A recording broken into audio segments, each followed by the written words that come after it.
инъикоси саривақтии рӯйдодҳои дохил ва хориҷи кишвар аз радиои Садои Душанбе. бахши иттилоотии хабар эътимоди шумо ба воқеоти рӯз ва тозатарин матолиб дар нашри навбатии барномаи иттилоотии хабар. нашри навбатии барномаи иттилоотии хабар аз радиои Садои Душанбе. дар студияи хабарҳо Мишгона Мусоева.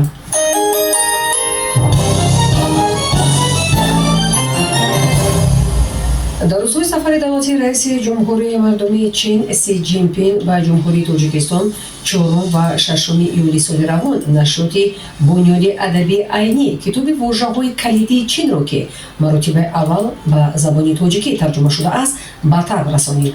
дар ин хусус аз маркази матбуотии ҷумҳуриявӣ ташкилоти ҷамъиятии иттилоот ва муошират хабар доданд. ин маҷмуа қисми аввалини силсилаи бисёрзабонаест ки зери унвони вожаҳои калидии чин аз ҷониби раёсати чин оид ба нашриёт ва густариш додани адабиёт ба забонҳои хориҷӣ ва институти тарҷумашиносии чин тартиб дода шудааст. он бар асоси омӯзиши консепсияи нав, ғояҳо ва стратегияҳои ҷадид ки Кумитаи марказии ҳизби коммунистии чин бо сарварии котиби генералии Си Ҷинпин матраҳ кардааст, аввал бо забони чинӣ таҳия гардида, баъдан ба забонҳои дигар тарҷума ва нашр шудааст.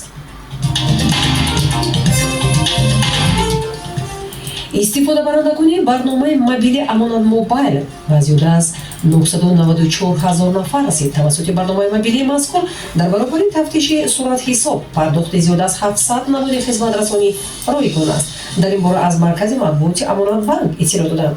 бино ба иттилои манбаъ, дорандагони кортҳои пардохтии Амонатбанк бошад то имрӯз зиёда аз 2 миллиону 205 000 нафарро ташкил додааст. аз ин шумора зиёда аз 92% ба хизматрасонии СМС паём пайваст мебошанд. ин шаҳодат аз он аст ки шумораи зиёди мизоҷони Амонатбанк ба назорати суратҳисоби худ тавассути телефони мобилӣ дастрасӣ доранд, гуфт манбаъ.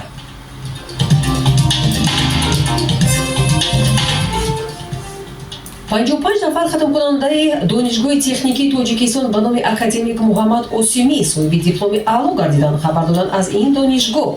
ба ин муносибат дар донишгоҳ маросими тақдими дипломҳои аъло ба хатмкунандагон баргузор гардид.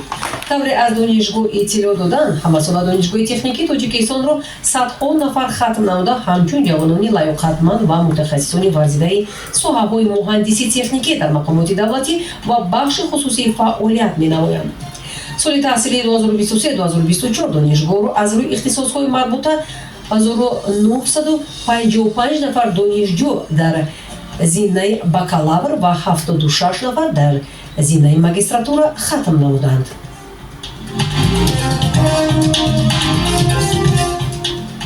ба истиқболи ҷашни 35-солагии истиқлоли давлатии ҷумҳурии Тоҷикистон дар шаҳри Хуҷанд корҳои ободониву созандагӣ вусъат ёфта. сохтмону барқарорсозии иншооти гуногун идома дорад. бинои таълимӣ барои курсантҳои факултаи 4-уми академияи вазорати корҳои дохила дар шаҳри Хуҷанд яке аз чунин иншооти ҷашнӣ ба ҳисоб меравад. иншоот аз 6 ошёна иборат буда, дорои 17 синфхона, ошхонаву хобгоҳ, маҷлисгоҳ ва ҳуҷраҳои ёрирасон мебошад. бо мавриди истифода қарор гирифтани бино барои таълиму тарбияи курсантон шароити мусоид фароҳам мешавад. зимни шиносоии раиси вилояти Суғд Раҷабои Аҳмадзода бо корҳои сохтмонии маҷмӯаи муосири варзишии Суғд Арена иттилоъ доданд ки иншоот бо маблағгузории мақомоти иҷроияи ҳокимияти давлатии вилоят дар ҳудуди муассисаи давлатии мактаби варзишии маҳорати олии вилояти Суғд бунёд гардида, дар он дар як вақт то 1000 варзишгар ба машқу тамрин машғул шуда метавонад. шунавандарони азиз, шумо хабарҳои ин соатро аз радиои Садои Душанбе шунидед.